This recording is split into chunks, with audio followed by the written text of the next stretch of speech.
Hi, welcome to the channel. Today is the third day of the fifth chapter, How to Think and Dream Creatively. Let's start. A young bank executive related this personal experience about work capacity. One of the other executives in our bank left us with very short notice. This put our department on the spot. The fellow living had filled an important job and his work couldn't be postponed or left undone. The day after he left, the vice president in charge of my department called me in. He explained to me that he had already talked individually to the two others in my group, asking them if they could divide the work of the man who had just left until a replacement could be found. Neither of them flatly refused, said the vice president, but each stated that he is up to his neck now with his own pressing work. I'm wondering if you could handle some of the overload temporarily. Throughout my working career, I have learned that it never pays to turn down what looks like an opportunity. So I agreed and promised to do my very best to handle all the vacated job as well as keep keep up with my own work. The vice president has pleased at this. I walked out of his office working. I had taken on a big job. I was just as busy as the two others in my department who had wiggled out of this extra duty. But I was determined to find a way to handle both jobs. I finished up my work that afternoon, and when the offices were closed, I sat down to figure out how I could increase my personal efficiency.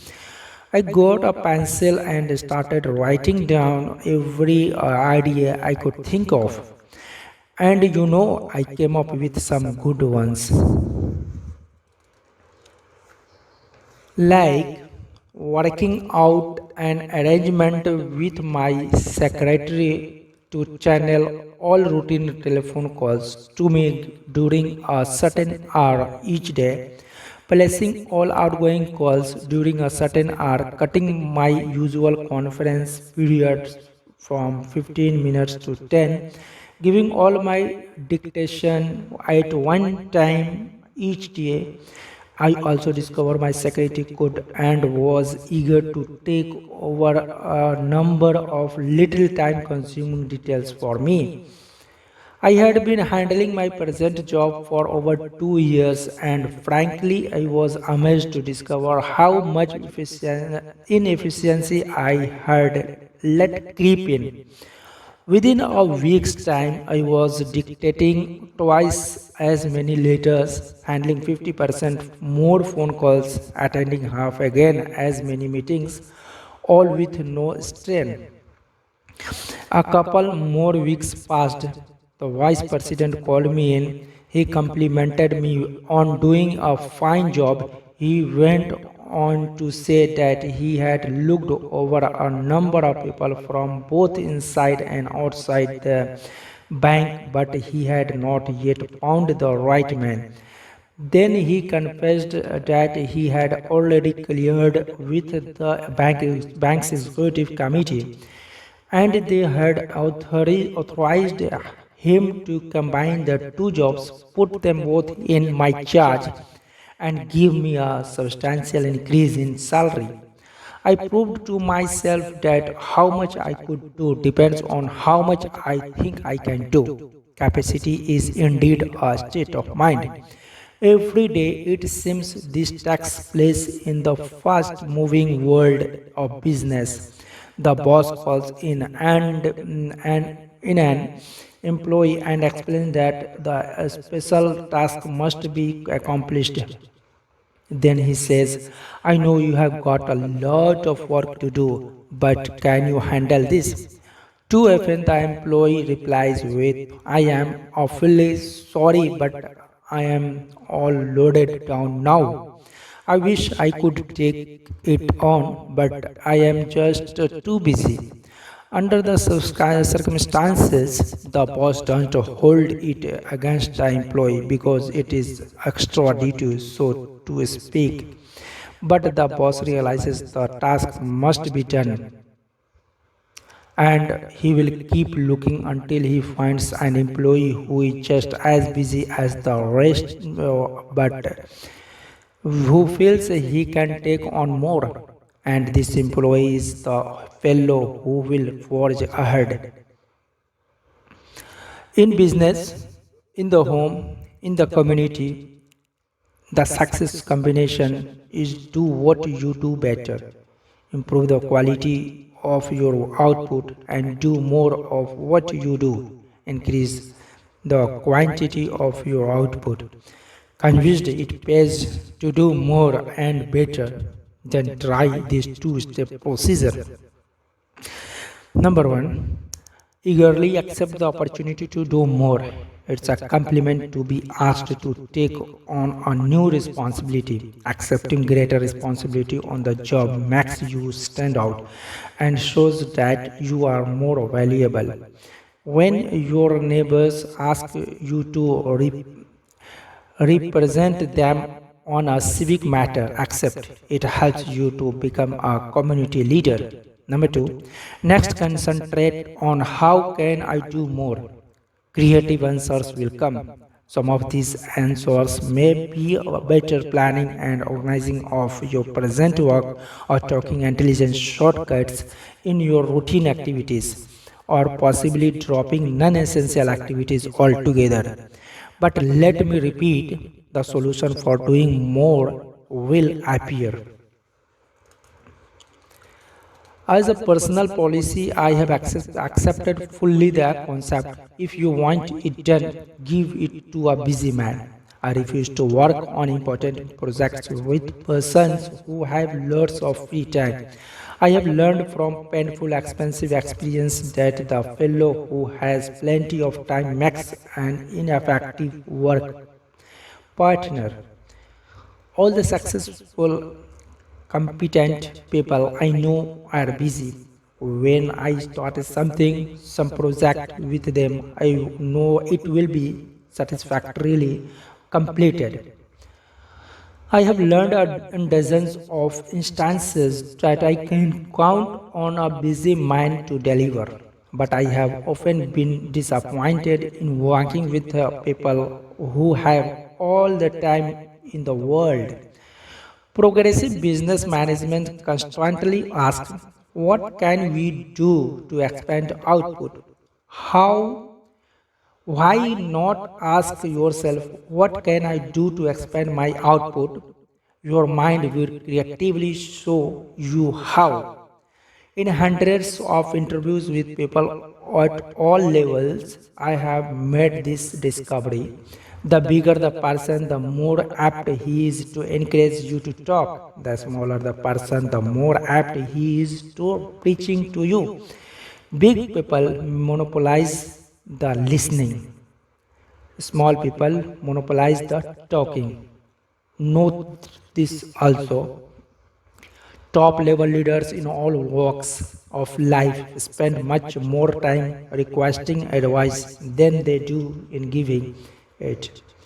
Before a top makes a decision, he asks, how do you feel about it? What do you recommend? What would you do under these circumstances? How does this sound to you? Look at it this way. A leader is a decision making human machine. Now, to manufacture anything, you have got to have raw material. In reaching creative decisions, are the raw materials or the idea and suggestions of others. Don't, of course, expect other people to give you ready made solutions. That's not the primary reason for asking and listening. Ideas of others help to spark your own ideas so your mind is more creative.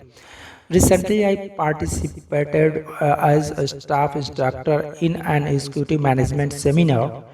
The seminar consists of 12 sessions. One of the highlights of each meeting was a 15-minute discussion by one of the executives on the topic how I solved my most pressing management problem. At the ninth session, the executive whose turn it was, a vice president of a large milk processing company, did something different. Instead of telling how he had solved his problem, he announced his topic as needed help on solving my most pressing management problem. He quickly outlined his problem and then asked the group for ideas on solving it. To be sure, he got a record of each idea suggested. He had a stenographer in the room talking down everything that was said. Later, I talked with this man and complimented him on his unique approach. His comment was, "There are some very sharp men in this group. I just figured I had harvested some ideas. There's a good possibility someone said during that session may give me the clue I needed to solve the problem." Note: this executive presented his problem, then listened. In so doing, he got some decision making raw material, and as a side benefit, the other executives and the audience enjoyed the discussion because it gives them the opportunity to take part. Successful business invest large sums in consumer research. They ask people about the state, taste, quality, size, and appearance of a product. Listening to people provides definite ideas for making the product more sellable. It also suggests to the manufacturer what he should tell consumers about the product in his advertising.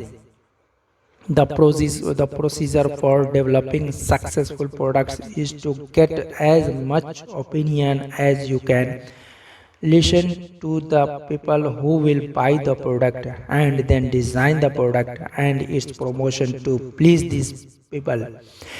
In an office recently, I noticed a sign which said to sell John Brown what John Brown buys.